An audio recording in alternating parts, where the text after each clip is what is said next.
of him in glory will the toils of life repay.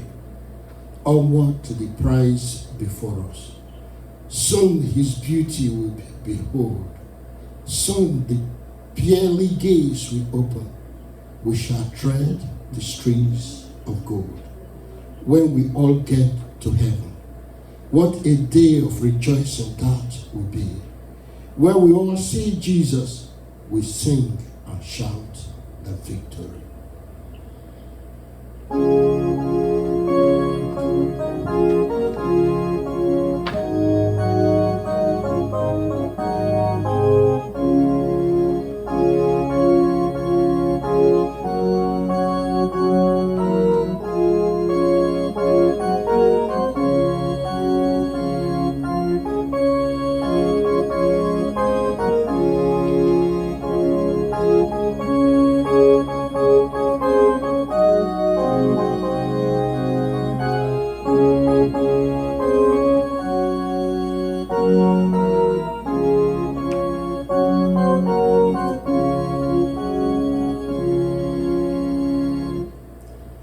Sing the wondrous love of Jesus, sing his mercy and his grace. In a mansion bright and blessed, he prepared for us a place where we all get to heaven. What a day of rejoicing that we be when all see Jesus. We sing and shout the victory. While we walk thy pilgrim pathway, clouds we overspread the sky. But when traveling days are over, not a shadow, not a sign, when we all get to heaven, what a day of rejoicing that we be, where we all see Jesus. We sing and shout the victory. Let us then be true and faithful, trust in serving every day. Just one glimpse of him in glory, where battles of life repay. When we all get to heaven, what a day of rejoicing that will be, when we all see Jesus. We sing and shout the victory.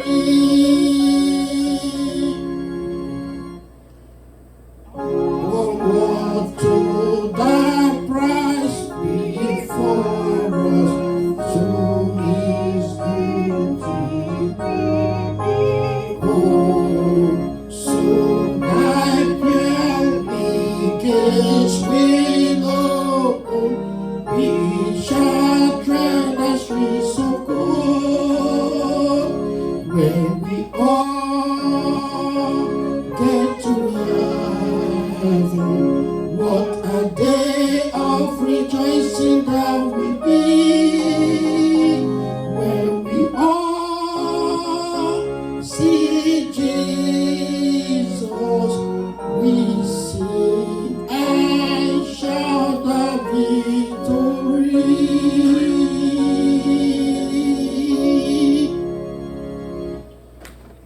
Praise the Lord.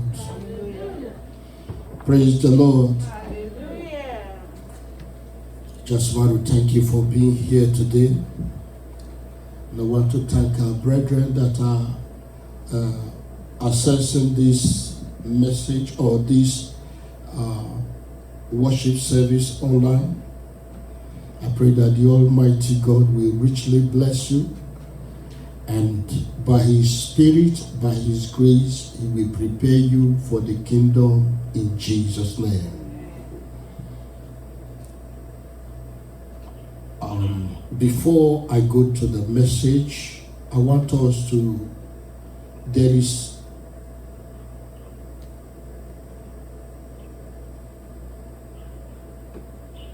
I think I'm going to send it to, I'll discuss that briefly after the message.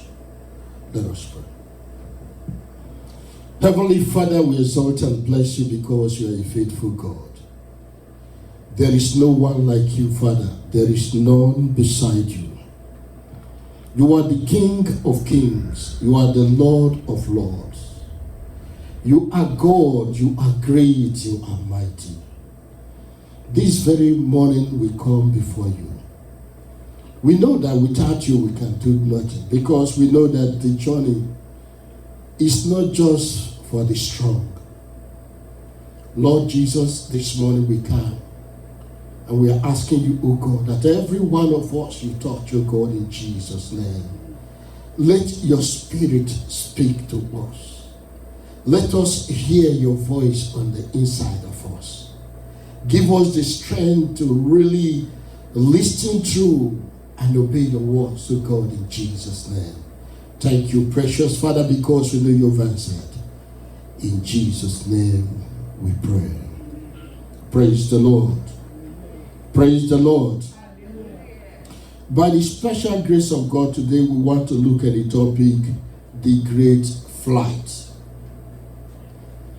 The great flight. Turn with me to the book of Matthew chapter 24. In Matthew chapter 24, we are going to read from verse 36.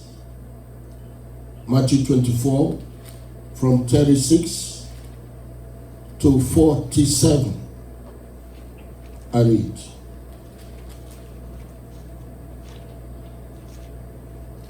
But of that day and hour knoweth no man, no, not the angels of heaven, but my Father only.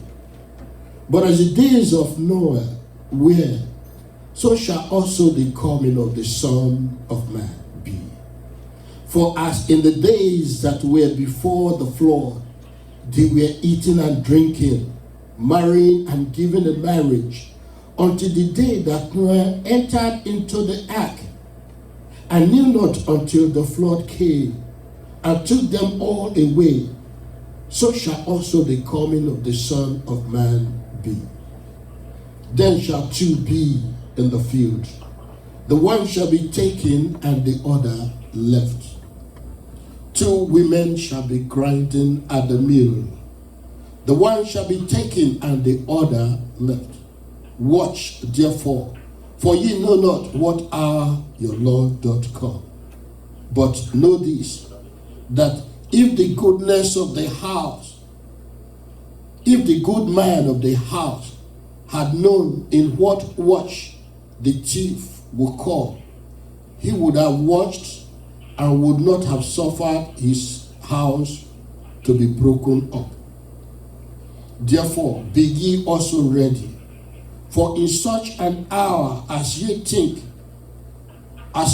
not, the Son of Man cometh.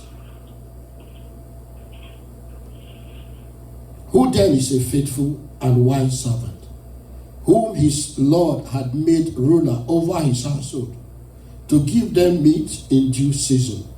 Blessed is that servant, whom his Lord, when he cometh, shall find so doing. Praise the Lord. Praise the Lord. Turn with me to the book of John. In John chapter 14, we want to read from verses 1 to 3. I read. Let not your heart be troubled. Ye believe in me, ye believe in God, believe also in me. In my Father's house are many mansions. If it were not so, I would have told you. I go to prepare a place for you. And if I go and prepare a place for you, I will come again and receive you unto myself, that where I am, there ye may be also. Praise the Lord. Turn with me to the book of 1 Thessalonians. In 1 Thessalonians, we are going to read from chapter 4 and reading from verses 13 to 18. I read. But I would not have you to be ignorant, brethren, concerning them which are asleep, that ye sorrow not, even as others which have no hope. For if we believe that Jesus died and rose again, even so them also which sleep in Jesus will God bring with him. For this we say unto you by the word of the Lord, that we which are alive and remain unto the coming of the Lord shall not prevent them which are asleep. For the Lord himself shall descend from heaven with a shout, with the voice of the archangel, and with the trump of God. And the dead in Christ shall rise first. Then we which are alive and remain shall be caught up together with them in the clouds, to meet the Lord in the air. And so shall we ever be with the Lord. Praise the Lord. Praise the Lord. It is important that the church understand that the period that we are now in is the time of grace. When anyone who is willing to turn from sin to Christ has the opportunity to do so. But the time is coming when that very grace period will expire. And when the grace period will expire, it will be very, very difficult for anybody to give his life or her life to Christ. But what we should also understand is that those who will refuse, or those who may not be able to give their lives to Christ for the reason best known to them, will be punished in an everlasting fire. But today we want to really look into the Word of God and see that this time that we are in, we are able to make up our minds to prepare and be ready. Because when we read the book of Matthew, the Bible made us to understand that Jesus Christ spoke to the disciples. He loved them. He did not want a situation whereby they missed the rapture. And because of that, he told them that they should be prepared always. In the book of John, we were also told, be prepared always. For those who have died, for their beloved ones who have died, but they were Christians before they died.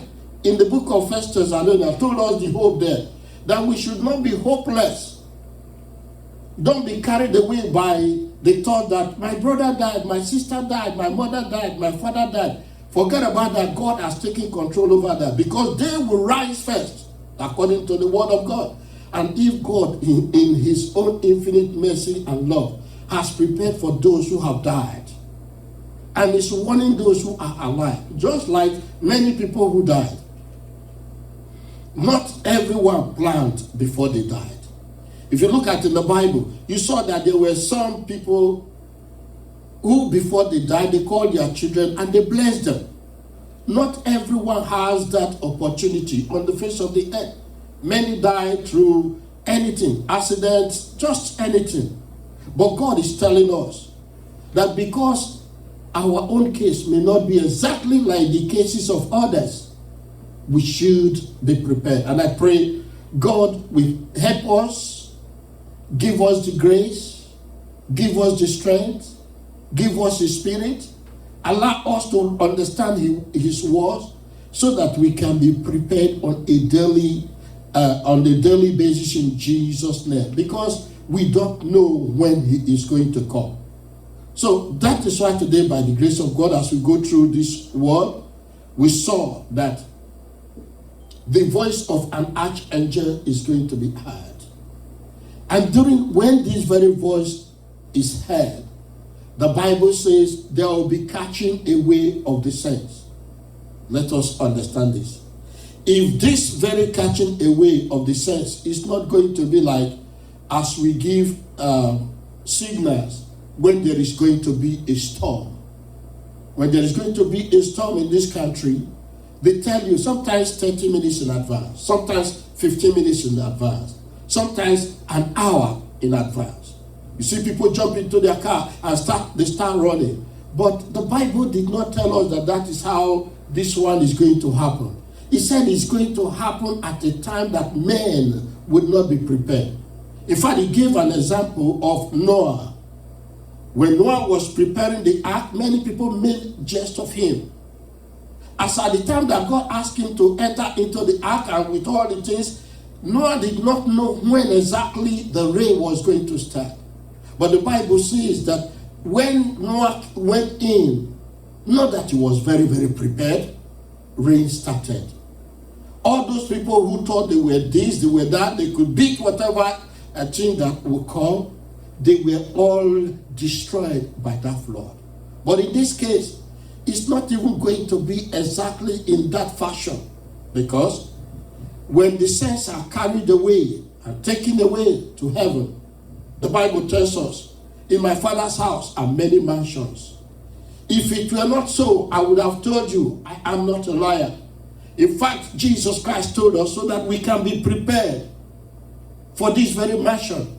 Jesus has gone to prepare the mansion, and it is going to be for the prepared people. And I pray you be prepared in Jesus' name. So this is an important topic, and I would want us to be ready. And I pray God will prepare you, prepare me, prepare every one of us that we hear this word in Jesus' name. Looking at this message in 3 points. Number 1, passport for the great flight. If there is going to be a great flight, there will be a passport. The passport will be that when you are given these, then you will be qualified to take part in the great flight. Then the second part is going to be purity, the visa of waiting saints.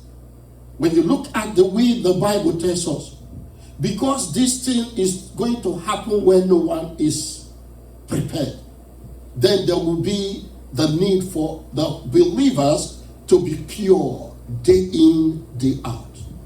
And I pray we'll be pure in Jesus' name. Then number 3, pains and regrets of the careless. Those who would think that what they are saying is not true.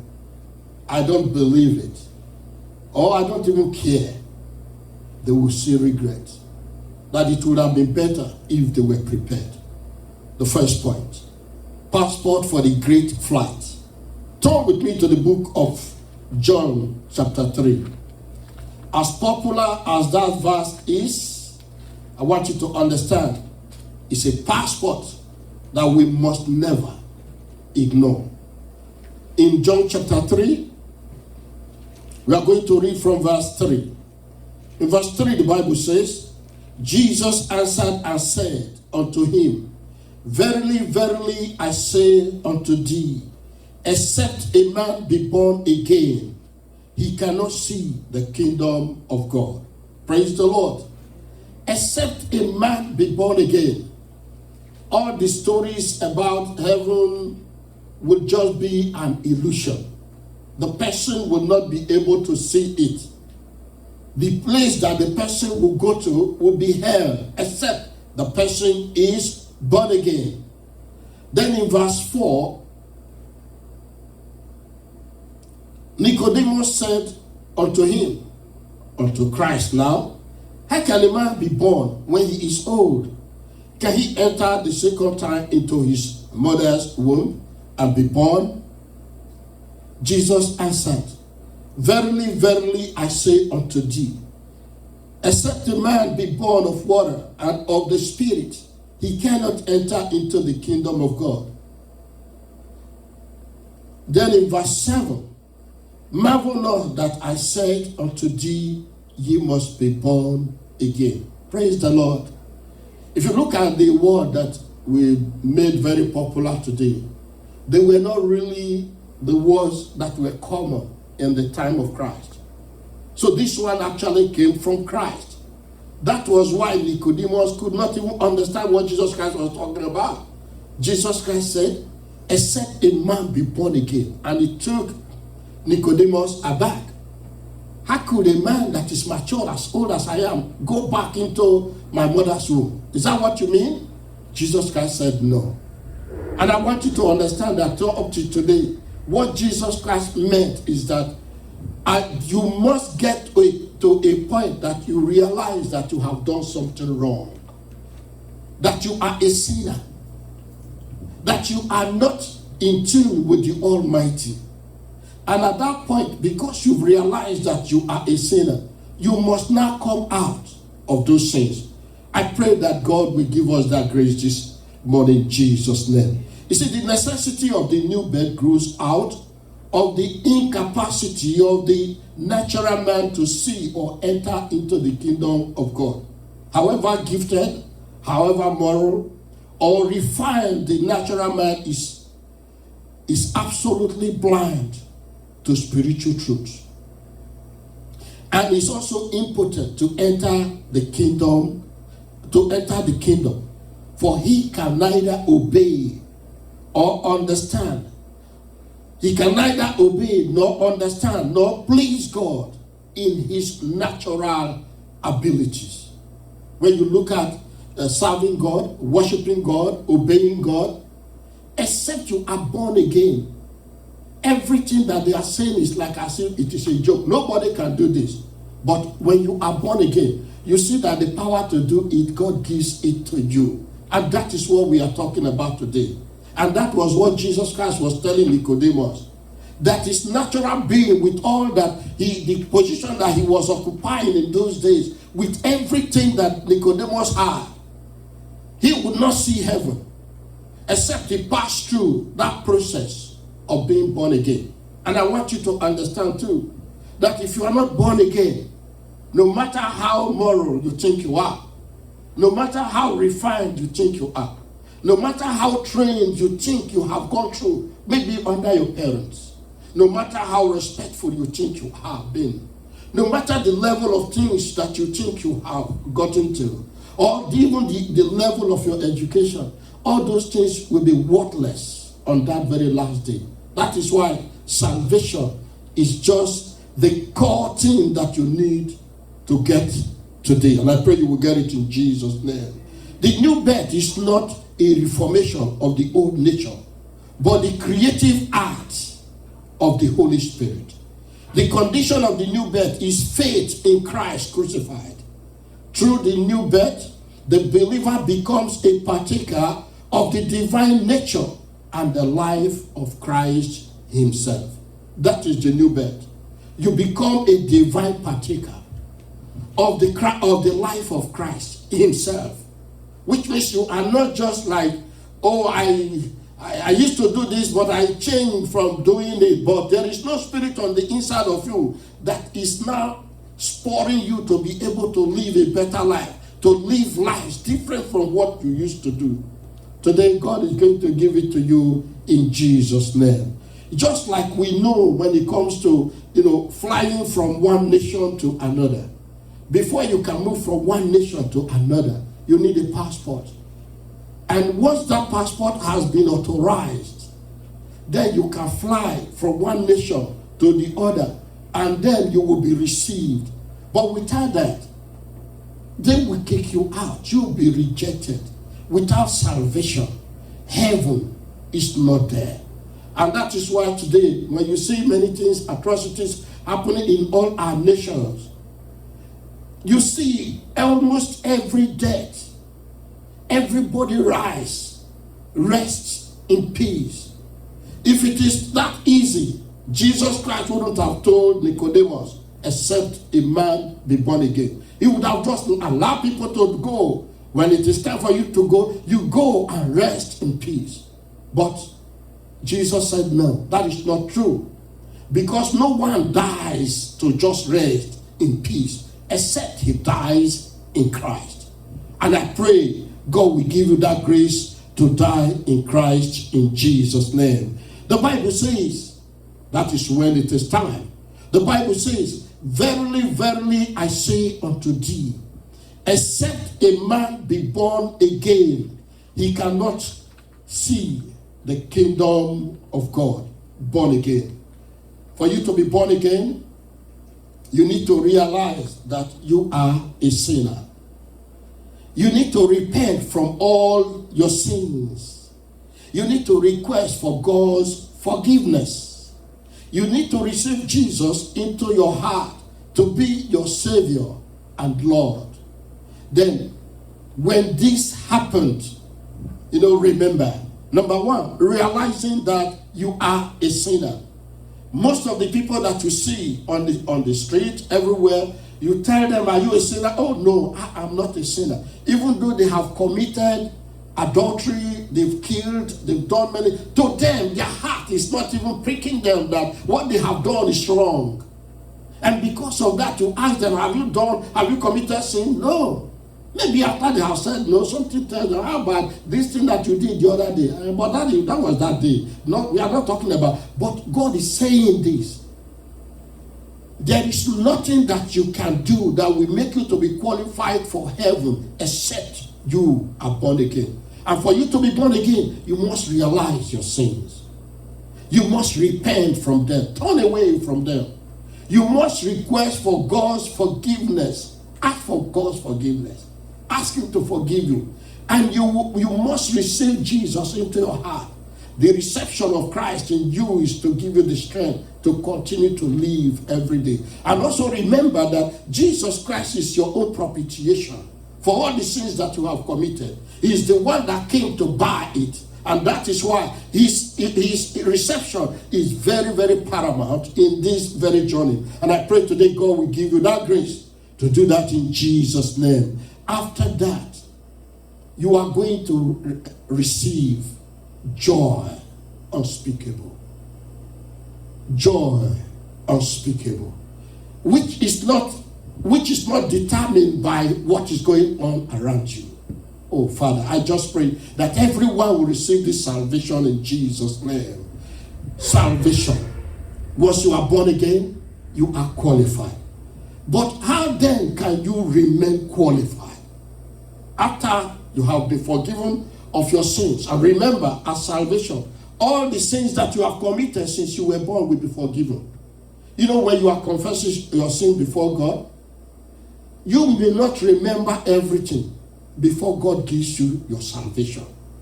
So it's not a very difficult thing, but make up your mind. This day I'm going to be born again. After that, you need to remain pure. In 2 Corinthians chapter 5 verse 17, the Bible says, if any man be in Christ, he's a new creature. All things are passed away, behold, all things are become new. You start living a new life. For you to be able to keep this new life, it takes us to the second point. Paying purity, the visa of waiting sense. Purity. Once you are, you are born again, then you need to remain pure. You need to stay in tune with God. You need to live your life according to the will of God. You don't go back to your vomits. You now tell God, God, I am yours and you are mine. And every day you recommit yourself into the hands of God. That is when you pray. That is when you read the word of God. That is when you recommit yourself again into the hands of God. I pray none of us will be left out even after being born again in Jesus' name. Now turn with me to the book of Matthew. Matthew chapter 5. I'm going to read verse 8. In the Beatitudes of Christ, the Bible tells us, blessed are the pure in heart, for they shall see God. Remember the first time Jesus Christ told Nicodemus, except a man be born again, he cannot see the kingdom of God. Now, here, Jesus again is telling the disciples and telling the church, he said, blessed are the pure in heart, for they shall see God. The pure in heart. After born again, your heart being made pure. When there are impurities coming, you run away from them. You confess them before God and never go back there again. God will give you that strength. That is why he will live on the inside of you. That is why you will receive him into your heart, into your life. And God will dwell in you and you in him in Jesus' name. Turn with me to Titus chapter 2. Turn with me to Titus, the book of Titus chapter 2. In Titus chapter 2, we are going to read from verses 11 to 14. I read.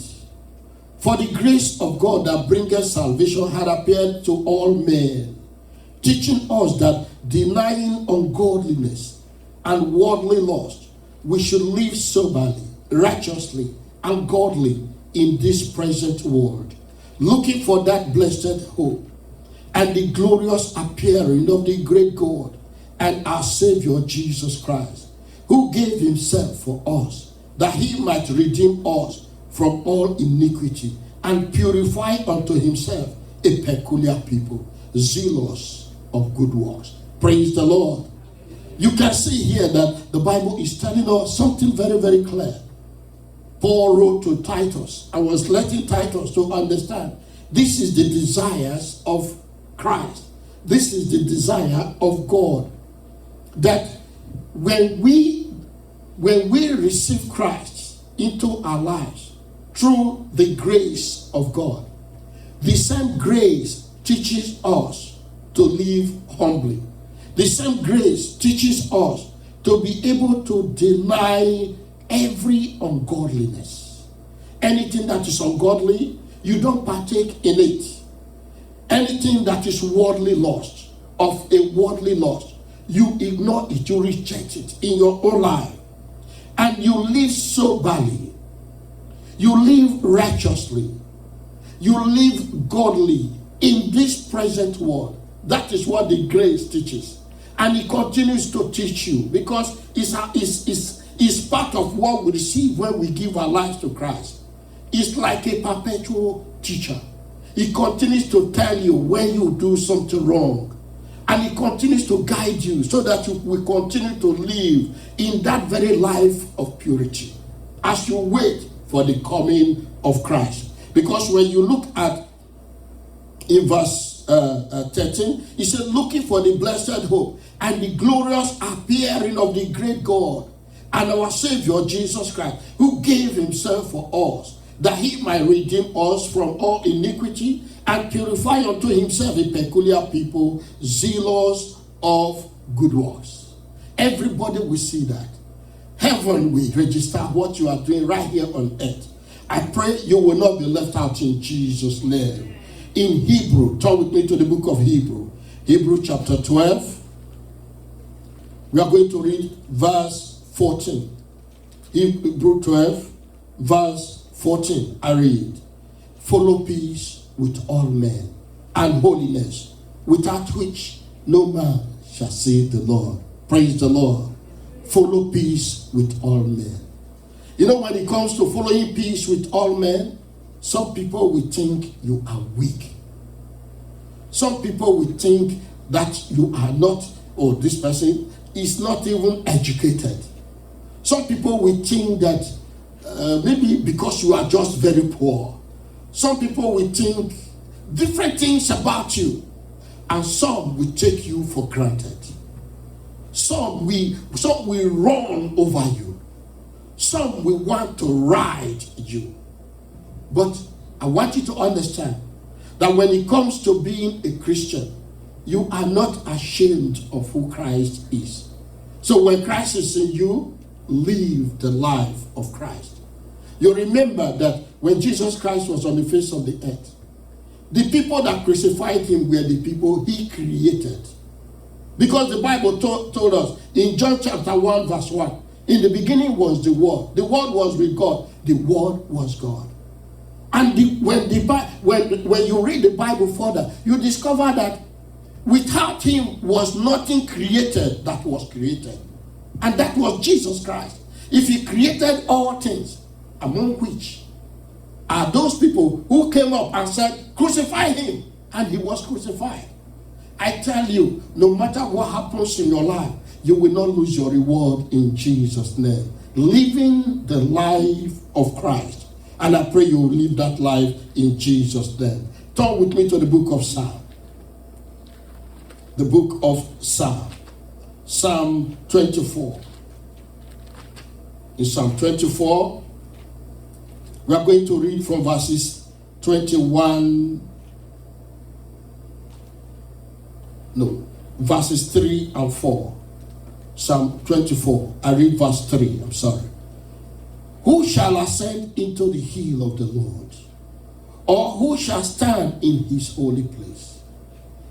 He that hath clean hands and a pure heart, who had not lifted up his soul unto vanity, nor sworn deceitfully. Praise the Lord. We can see that even the psalmists, they understand. And today, the Christians should. That we should live a life of purity, a life with a pure heart, a life that God in his own great power will look down and say, this is my beloved son, this is my beloved daughter, in whom I am well pleased. Turn with me to the book of Matthew chapter 24 as we consider the last point, pains and regrets of the careless. In Matthew chapter 24. Those that are careless, those that says, I don't care.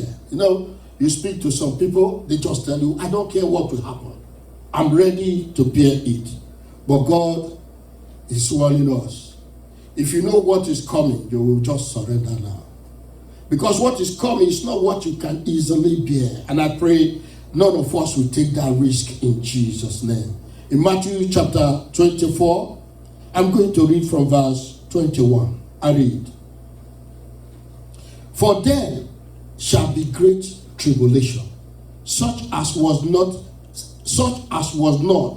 since the beginning of the world to this time. No, nor ever shall be. Look at when God says there will be tribulation. And this kind of tribulation that I am telling you about is not what you have ever seen before, which means nobody has a history of it. And the Bible also tells us that even after this, it will not happen again, which means it's going to come and nobody will have any plan for it. You know, there are some things that can happen. Like we talked about these pandemics in the whole world now. People felt that if some people had prepared better, they would have overcome it better.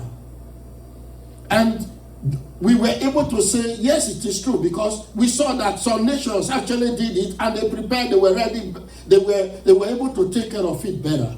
But in this case, it's not like that. It is something that nobody has any idea what is going to happen. And in fact, after it, nobody will have any plan to do again, should it happen again. Jesus Christ said that it will be great tribulation. Great tribulation that has not happened before. And the great tribulation is not going to, after that time, it's not what God is intending to do. God will give us that grace so that we will not pass through it. In verse 22, he said, and except those days should be shortened, there should no flesh be saved, but for this elect's sake, those days shall be shortened. Praise the Lord. You know, when we are talking about this great tribulation, the great tribulation is going to be a time after the church have been raptured. That is why those that will be left behind will have a lot of regrets. The rapture will come. The Bible tells us the voice of the archangel will be blown, the trump will be blown. And because the trump is blown, those that are in Christ and are ready, they will be caught up. After that, tribulation will start. And the Bible tells us that because the tribulation will be so severe, anyone that will be there will be so, they will regret over the indecision of their lives. I pray you will not regret that, because you will make up your mind today in Jesus' name. The Bible says that God, in His mercy too, we have to shorten those tribulation time because of the elect sake. We can deal with the elect sake later, but because of this, let us continue. And in verse 29, turn with me to verse 29. Immediately after the tribulation of those days shall the sun be darkened, and the moon shall not give her light, and the stars shall fall from heaven, and the powers of heaven shall be shaken. Praise the Lord. It tells us that this experience is not going to be the kind of a thing that anyone can joke with. Turn with me to the book of 2 Thessalonians. In 2 Thessalonians, we are going to read from chapter 2. 2 Thessalonians chapter 2. I will want to read from verses 7 to 12. 2 Thessalonians chapter 2, from verse 7, I read. But we were gentle. No, I'm sorry. This is the first Thessalonians. 2 Thessalonians chapter 2. I'm going to read from verse 7. I read. For the mystery of iniquity doth already work. Only he who now letteth will let, until he be taken out of the way. And then shall that wicked be revealed, whom the Lord shall consume with the spirit of his mouth, and shall destroy with the brightness of his coming. Even him whose coming is after the working of Satan, with all power and signs of lying wonders, and with all deceivableness of unrighteousness, in them that perish, because they receive not the love of the truth, that they might be saved. And for this cause, God shall send them strong delusion, that they should believe a lie. Praise the Lord. Praise the Lord.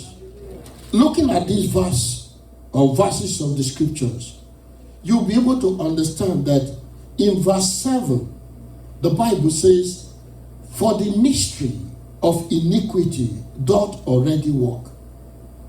Only he who now letteth will let, until he be taken out of the way. Which means there is somebody who is standing in the gap today, who has not permitted this serious wicked one to have been revealed. With all the wickedness and with all the atrocities. But somebody is going to be introduced. But there is somebody who has been standing, who have not allowed him to have been revealed. And the question is, who is this he? And because it is somebody, we are not going to say it is just the church. We want to let you know that this is talking about the Holy Spirit. But now, the question is, if it is the Holy Spirit, why will he be taken away? The Holy Spirit will be taken away with the church. The Holy Spirit is the one keeping the church today. And because of the power of the Holy Spirit and the church, that the Holy Spirit is dwelling, the church activities can stand against anything that can happen. Even though we still see atrocities going on from one area to the other, the church is still standing in their little corners. You can see some people are backsliding out of the church. That is not the will of God. Some people are succumbing to the pressure of the world. That is not the will of God for the church. But the core of the church is still there. The Holy Spirit is still there and is still holding. The day is coming the rapture will take place. And the Holy Spirit will move with the church. And then that wicked one will be revealed. That is why the great tribulation will be unbearable. And I pray none of us will miss the flight in Jesus' name. The flight is there. And by the grace of God, except we are prepared, except we are born again, and after being born again, we remain pure. Turn with me to Psalm 9. In Psalm 9, I'm going to read from verse 17. Psalm 9, verse 17. The wicked shall be turned into hell, and all the nations that forget God. Praise the Lord. The final destination, remember, on the interim will be the great tribulation. But the final destination will be hell. And because those that will pass through the great tribulation, except they repent with their blood, except the elect, with the exception of this group of people, every other person will find themselves in hell. But the first flight is going to be with ease, because what qualifies you is your salvation and then your sanctification, looking up unto God every day. And after which, when the trumpet sounds and you go, that will be it. The great tribulation will not be what you take part. You will not even know anything about it. And then when judgment comes, you will be given a place that Jesus Christ has promised you, has promised me. I am going to prepare a place, because in my Father's house are many mansions. If it were not so, I would have told you. I pray we all be prepared for this mansion in Jesus' name. Let us pray. I want you to talk to God. I want you to speak to God. Remember that there will be pains and regret for the careless. And when you are looking at the careless here, for those who refuse to be born again, and for those who were born again but were careless, God is saying today, I love you. You can hear the love of God, the voice of the love of God, because of the grace that is in Christ, that is still dwelling on the face of the earth. And this grace is in the church. I want you to talk to God, because after this, when the church is taken away, the grace is not going to remain. The Spirit of God, the Holy Spirit, is not going to remain. So between now and then, I want you to talk to God. Also remember, because of how urgent all these could be, it may not also be a time that you are very, very prepared before it happens. That is why today is the day of salvation. Nobody knows of tomorrow. People sleep and never wake up. You hear of people who die of natural death and they were not sick before they went to bed. I want you to talk to God, because we are not sure. Nobody is going to tell you you are going to be here in 10 years' time. Anyone that tells you that, forget about that person, because nobody knows. And Jesus is saying, even the day that Jesus is going to come, nobody knows, not even the angels. I want you to talk to God this very morning. I say, God, I know you love me. I know you care about me. I know you do not want me to go to hell. You have been there for me. You provided for me and for my family. You've given me children. You've given me a lot of things. But I want to surrender all. I want you to surrender your heart before God. I want you to ask God for forgiveness. Ask God for forgiveness.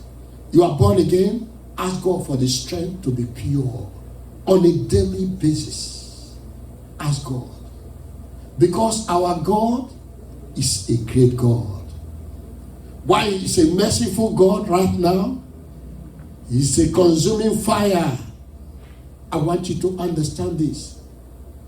Because all the nations that forget God, all the human beings that forget God, they shall be torn into hell.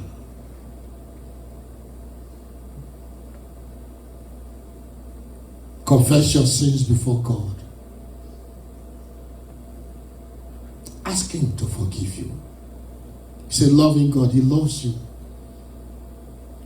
Because he loves you and he created you, he knows everything about you. So don't hide any sin, because you hide it, you're only wasting your own time. If you made up your mind that you want to serve God, you want to believe in Christ, you want to be born again, then be open unto him. This is not the time to merry-go-round. This is the time to go to the point. I've sinned against you.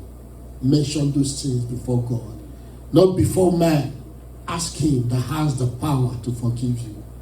He will forgive you. And when he forgives you, he writes your name in the book of life.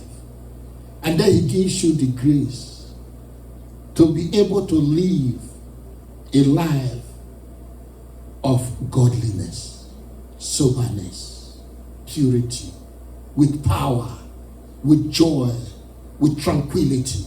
Talk to God. And God is a good God. But when you reject him, he will reject you too. When you forget him, he will turn you into hellfire. In Jesus' name we pray. In Jesus' name we pray. Father, we thank you for today. We honor you. We glorify your name. You are a loving God. You are a great God.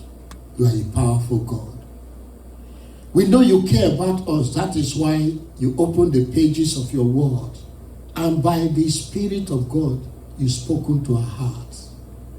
Look at your children, Lord Jesus. They are telling you, forgive. They are calling upon your name.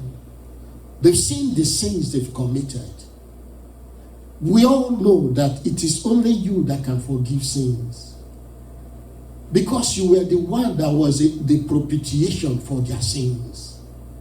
Father, as they call upon your name, Lord Jesus, we pray you forgive every one of them in Jesus' name. Give them the grace to go and sin no more. Let the grace of God be in their lives abundantly, that they will be taught how to live daily for you, O God, in Jesus' name. For those that are weak, Lord, strengthen them, Father. For those that do not understand what to do, Father, give them, Father, the directives to the glory and honor of your name and for their blessings in Jesus' name. For those that are born again already, Lord Jesus, give them the purity of heart, that daily they will walk with you and serve you and honor you in Jesus' name. Thank you because we know you have answered. In Jesus' name we pray. Amen. Praise the Lord. Praise the Lord.